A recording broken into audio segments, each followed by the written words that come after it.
hoje com os principais momentos das sessões dos dias 24 e 25 de junho de 2015.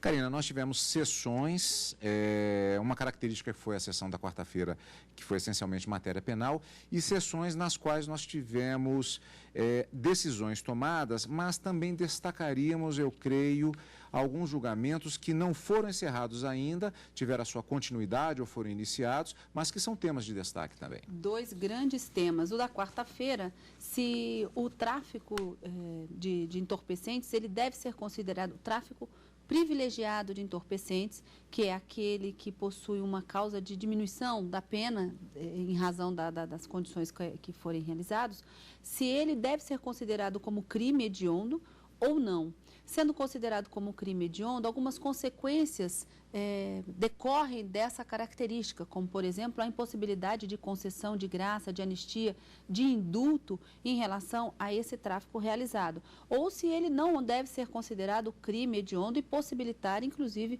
no caso do habeas corpus em que se pedia aqui, uma liberdade condicionada para que os réus pudessem responder ao processo em liberdade. Nesses casos, o julgamento não foi encerrado, mas é uma grande discussão que foi iniciada no plenário do Supremo Tribunal Federal na quarta-feira. E na quinta-feira, um grande destaque também, que teve o julgamento iniciado, mas ainda não concluído. Apenas o ministro Luiz Fux, relator de 4 ações diretas de inconstitucionalidade, proferiu o seu voto envolvendo a lei que instituiu o novo marco regulatório das TVs por assinaturas no Brasil. Vários dispositivos, na verdade, toda a lei acabou sendo questionada a sua constitucionalidade, 4 grandes pontos foram traçados e o ministro considerou que deveria ser julgada parcialmente procedente apenas uma das ações para declarar a inconstitucionalidade de um único dispositivo de toda a lei, o artigo 25, em razão de, alegando uma possível violação do princípio da isonomia no tratamento de empresas brasileiras e estrangeiras.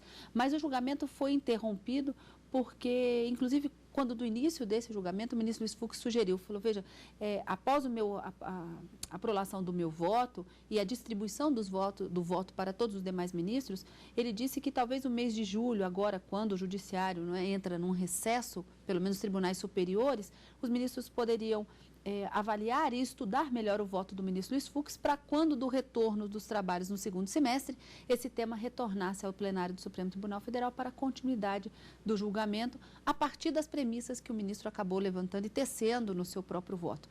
Então, o julgamento começa com essa previsão já de suspensão do julgamento e uma promessa de retomada no segundo semestre para se verificar se confirma o voto do ministro Luiz Fux no sentido da constitucionalidade da lei e a possibilidade dessa opção legislativa feita pelo Congresso Nacional ou se a lei deve ser declarada inconstitucional em alguns dos vários pontos que foram abordados nessas 4 ações diretas de inconstitucionalidade. Então, 2 temas de extrema importância, um envolvendo direito penal na quarta-feira e a outra envolvendo principalmente direito econômico e princípios econômicos, o que o ministro Luiz Fux falou, temos que analisar essas ações à luz da Constituição Econômica do Brasil. Então, 2 temas que prometem retorno no segundo semestre. Bom, então vamos começar com a reportagem da TV Justiça na cobertura da sessão plenária desta quarta-feira, na qual o plenário do Supremo Tribunal Federal julgou diversos habeas corpus. Foi uma sessão dedicada à matéria penal. Entre eles, um pedido encaminhado pela defesa de 2 homens condenados por tráfico de drogas. Os autores foram condenados em 2010 a 7 anos de prisão por tráfico de drogas. Os 2 foram presos com 700 quilos de maconha. Na sentença proferida pelo juiz federal, foi considerada uma causa de diminuição de pena aos réus, porque eles eram primários. Diante desta decisão, o Ministério Público recorreu ao Superior Tribunal de Justiça. O STJ equiparou a prática do tráfico privilegiado a crimes hediondos. No plenário do Supremo, o defensor dos condenados pediu que fosse desconsiderada a hediondez da prática e que prevalecesse o chamado tráfico privilegiado, de modo a permitir o livramento condicional. Com habeas corpus, a Defensoria Pública da União objetiva justamente retirar essa pecha de hediondo do tráfico privilegiado e garantir, entre outras coisas, que sejam aplicadas as frações destinadas aos delitos comuns. O Procurador-Geral da República, Rodrigo Janot, se manifestou sobre o assunto. Para ele, a ordem no habeas corpus não deve ser concedida e a equiparação do tráfico aos crimes hediondos deve ser mantida. O Ministério Público diverge, já de saída, por entender que são 4 os pontos envolvidos na questão do tráfico. Sim, o vendedor, a mula, o comprador e o alvo desta estrutura feita para destruir vidas individuais, para destruir ou impactar o sistema de saúde pública e para impactar o sistema de família. A relatora do processo, ministra Carmen Lúcia, entendeu que ao tráfico privilegiado não pode ser aplicada a equiparação a crimes hediondos. Ela concedeu habeas corpus e, em consequência, a liberdade condicional. Embora eu não considere que seja irrelevante penalmente ou que pudesse ser privilegiado com os dados que se tem e que foram apreciados pelo juiz, transportar um tão elevado volume de maconha, mas como eu não posso alterar o que foi posto expressamente pelo juiz na qualificação de crime privilegiado, eu estou me conduzindo no sentido de ressaltar que, a despeito da Constituição impedir a concessão de graça ou anistia e da Lei 11.313, um indulto ao tráfico de entorpecentes, houve casos em que se demonstraram que esses textos normativos se inclinaram na corrente doutrinária de que o tráfico privilegiado não é hediondo. Assim, no meu entendimento, embora o quadro seja grave, foi reconhecido pelo juiz de origem que se tratava de tráfico privilegiado, pelo que se aplicou ao caso o parágrafo 4º do artigo 33. E, neste caso, atenta a que o tráfico privilegiado não pode ser considerado hediondo nos mesmos termos do previsto no caput do artigo 33 e seu parágrafo 1º, há evidente constrangimento ilegal ao se estipular para este tráfico, considerado pelo juiz privilegiado, os mesmos rigores destinados ao tráfico de entorpecentes equiparado ao crime hediondo. E era neste sentido, eu vou deixar de citar, o que se contém no parecer da Procuradoria-Geral da República, uma vez que agora o nosso Procurador-Geral chamou atenção para o quadro e, diante disso, a necessidade de se manter a decisão até aqui prevalecente. Mas, diante desse quadro, senhor presidente, eu estou votando pela concessão da ordem, porque o objeto aqui é reconhecer a não hediondez e, com isso, permitir o livramento condicional. E a condição de tráfico privilegiado foi reconhecido na sentença pelo juiz. O ministro Edson Fachin abriu divergência em relação ao voto da relatora. Ele seguiu jurisprudência do Supremo e levou em consideração a quantidade de droga encontrada com os 2 homens. Com o devido respeito, eminente relatora, a conclusão que cheguei, sem embargo das razões que foram expostas da tribuna e também das peças recursais muito bem elaboradas pela Defensoria, não vai ao encontro da conclusão apresentada pela eminente relatora. A conclusão que se chega e que toma a liberdade de apresentar é pela não concessão da ordem, tendo em vista que a causa de diminuição não nos parece incompatível com a manutenção do caráter hediondo do crime. E sobre isso, não apenas a quantidade da droga apreendida chama atenção, que é um elemento quantitativo, mas, em meu modo de ver, a razão da impetração do habeas corpus está na decisão monocrática do ministro do Superior Tribunal de Justiça. E nessa decisão lá se assentou que a aplicação da causa de diminuição do artigo 33, parágrafo 4º da Lei 11.343, não desnatura o caráter hediondo do crime de tráfico de entorpecentes. Portanto, atento ao inciso 43 do artigo 5º da Constituição Federal, tenho para mim que esta decisão deve ser mantida com a não concessão do habeas corpus, sem embargo de ser uma garantia constitucional importantíssima na defesa da liberdade e das garantias individuais, mas no caso concreto, fico com a jurisprudência anteriormente consolidada do Supremo Tribunal Federal, entre outros no habeas corpus 118.351, onde encontra a posição do ilustre ministro-presidente, nos seguintes termos: a minorante do parágrafo 4º do artigo 33 da Lei 11.343 foi estabelecida não porque o legislador entendeu que a conduta, nos casos em que verificados aspectos favoráveis ao réu, seja menos grave, mas por razões de política criminal. Fecho aspas. Também encontro fundamento em acórdão do eminente ministro Luiz Fux, no habeas corpus 118.351, perante a segunda turma, explicitando que a minorante não retirou o caráter hediondo do crime do tráfico de entorpecentes, e também no habeas corpus 114.762, do relator ilustre ministro Luiz Roberto Barroso. Portanto, pedindo todas as vênias à ilustre ministra relatora, tenho para mim que, nesse caso, não é hipótese de deferir-se a ordem de livramento, seja com devido imenso respeito, entendo pela não concessão, senhor presidente. Após o voto do ministro Luiz Roberto Barroso a favor do habeas corpus e dos ministros Teori Zavascki, Luiz Fux e Rosa Weber divergentes, o ministro Gilmar Mendes pediu vista do processo. O plenário também julgou habeas corpus de um homem condenado a 3 anos de prisão em regime aberto pelo Superior Tribunal Militar.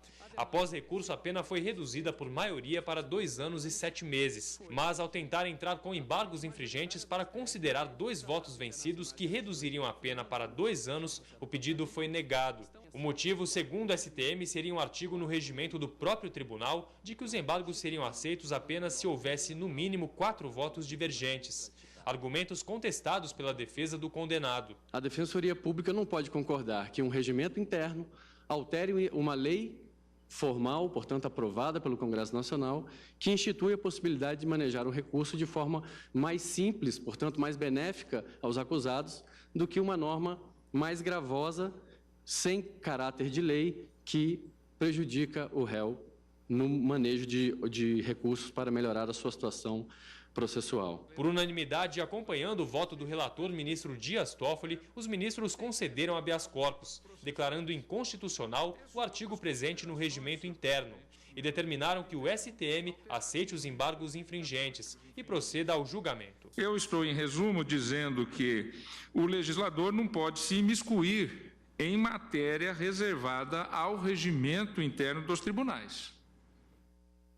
A estes é vedado, por outro lado, desbordar de seus poderes normativos e dispor sobre matéria de competência da União, que é de responsabilidade do Parlamento, sob pena de inconstitucionalidade formal. Em consequência dessas considerações, concedo a ordem de habeas corpus para determinar ao STM que dê regular processamento aos embargos infringentes número tal, interpostos pelo paciente. Bom, Karina, vamos começar aqui com essa expressão tráfico privilegiado. O que se trata isso exatamente? Esse tráfico privilegiado é uma figura existente na lei de drogas, né, na lei de tóxicos, e que determina que a pena daquela pessoa que foi condenada por tráfico privilegiado, ela vai ser reduzida de uma determinada proporção, desde que esse traficante, vamos dizer assim, seja primário, tenha bons antecedentes, não se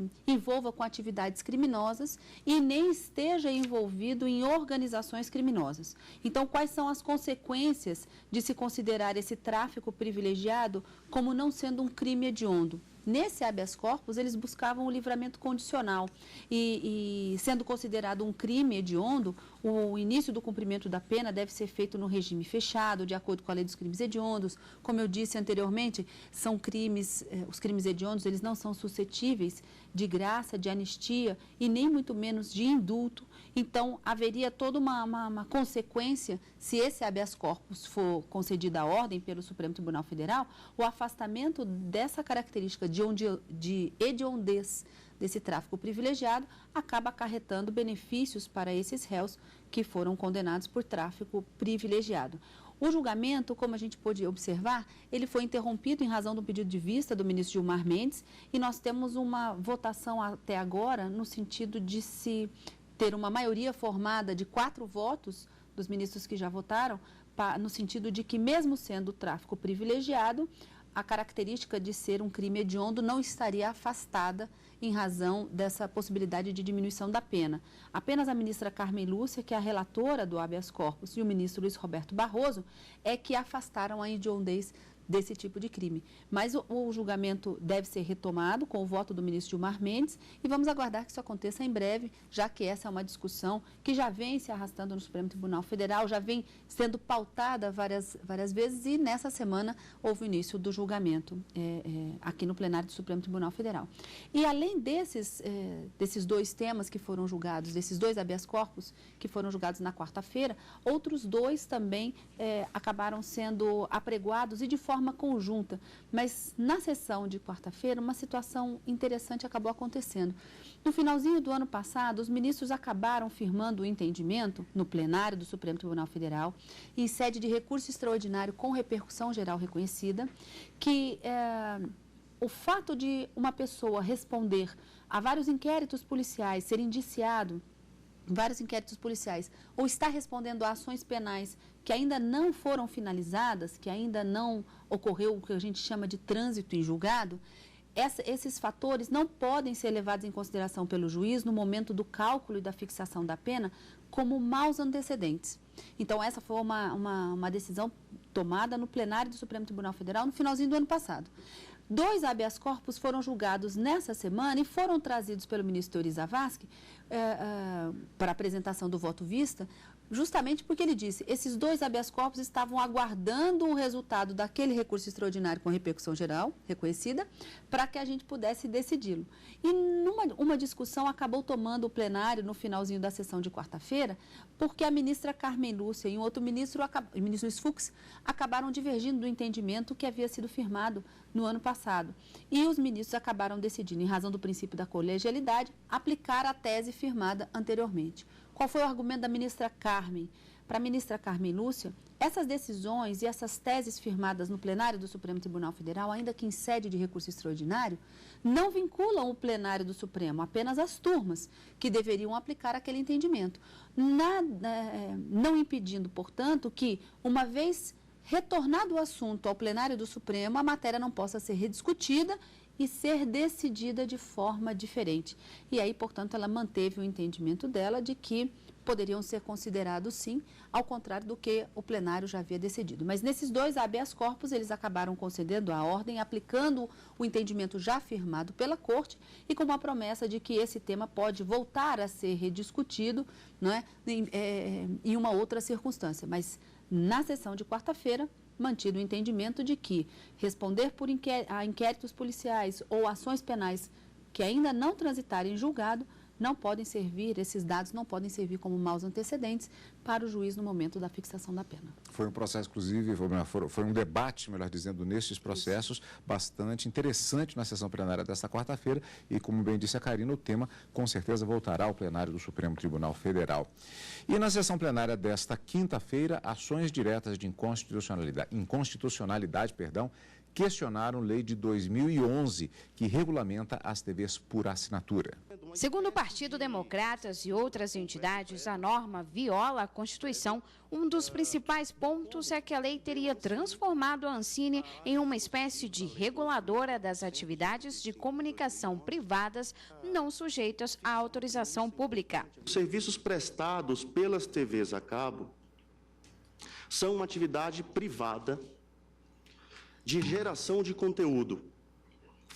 Uma atuação, portanto, que se situa no campo da criação, da expressão e da informação, onde, como sabemos, a liberdade deve imperar. Esta segmentação do mercado de TV por assinatura no país veda proíbe que pequenas empresas ou médias empresas atuem completamente de forma complementar e economicamente viável no segmento de TV por assinatura, produzindo conteúdo e distribuindo esse conteúdo que elas próprias produziram em âmbito local, em âmbito regional. A representante da Advocacia Geral da União defendeu a norma e disse que o marco regulatório da TV por assinatura traz benefícios para o consumidor. Argumentou ainda que cabe à Ancine assegurar que as TVs a cabo não descumpram regras legais já estabelecidas. O que faz a Ancine, na verdade, com base em comando legal, é justamente aferir se aquelas empresas que estão atuando na área de programação e de empacotamento,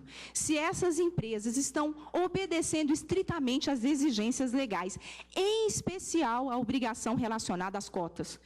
Ou seja, o conteúdo mínimo de programação de produção nacional. A constitucionalidade da norma também foi defendida pela Procuradoria-Geral da República. Proporcional em sentido estrito, na medida em que oferece mais bônus à sociedade que ônus às empresas privadas de comunicação audiovisual de acesso restrito, às quais não é vedada a veiculação de quaisquer conteúdos. Manifesto aqui, novamente, pela improcedência integral das ações. O relator das ações, ministro Luiz Fux, disse que o caso requer a atenção da Corte. Relembrou que no começo de 2013, realizou uma audiência pública para colher informações dos setores envolvidos. Na sessão dessa quinta, o ministro disse que toda a lei foi questionada e considera que apenas um artigo não condiz com a Constituição.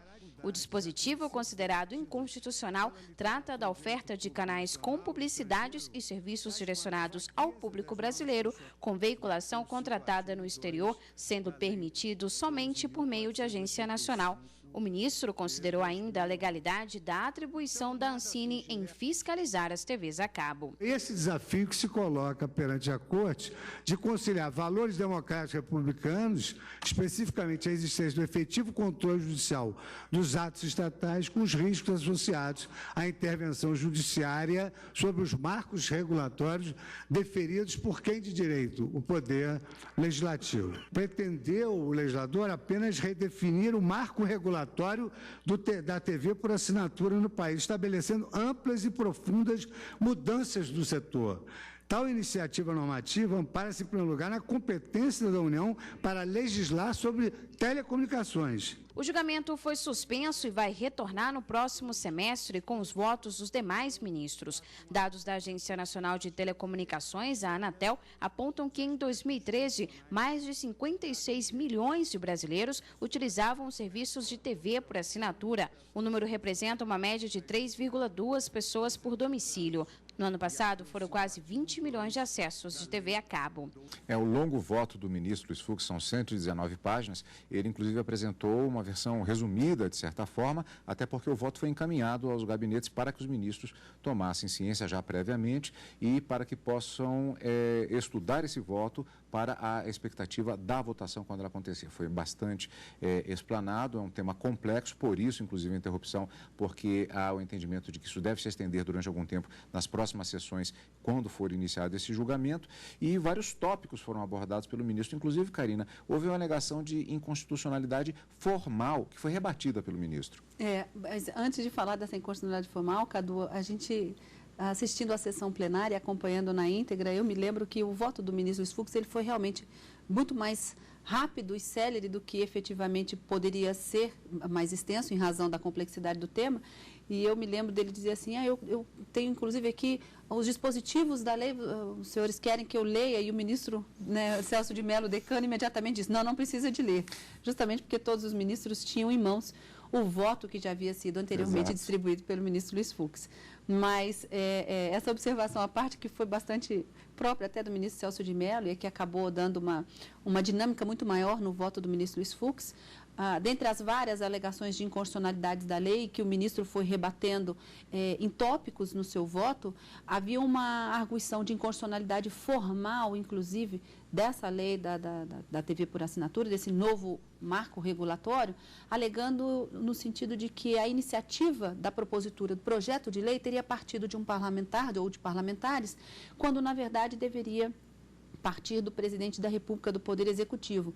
Mas essa foi também uma inconstitucionalidade que foi afastada, principalmente em relação às atribuições da Ancine, não é? E o ministro disse, não, a Ancine, ela continua com as atribuições de atividade fiscalizadora, então não houve nenhuma criação de cargo ou alguma coisa que pudesse gerar uma iniciativa reservada ou privativa exclusiva do Poder Executivo a gerar a inconstitucionalidade formal da lei. E esse foi o primeiro ponto que ele acabou refutando como argumento de inconstitucionalidade, no que os ministros ainda não votaram, mas na continuidade é possível, vamos dizer assim, eu arriscaria dizer que como nenhum ministro se manifestou acerca dessa inconstitucionalidade, o que cairia por terra toda a discussão em relação ao mérito da ação com relação aos dispositivos, eu acredito que os ministros devam retomar o julgamento e confirmar essa constitucionalidade formal nos termos do que já votado pelo ministro Luiz Fux e aí, em seguida,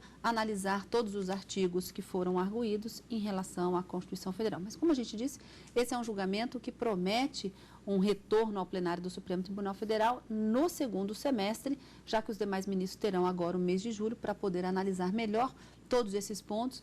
Lembrando que houve uma realização de audiência pública, né, em fevereiro de 2013, em que esses pontos foram bastante discutidos também para a retomada desse julgamento no segundo semestre. É um tema complexo e, por isso, a expectativa de retorno é quando os ministros retornarem após o mês de julho, já no mês de agosto. Portanto, nós teremos a continuidade dos trabalhos do plenário. Agora, isso não significa que esta tenha sido a última sessão plenária do Supremo Tribunal Federal. Ainda temos um encontro marcado na próxima semana, Karina. Exatamente. Na próxima quarta, sessão plenária em horário diferenciado. No período da manhã, no direto do plenário, e no final de semana, com plenárias, a gente se vê.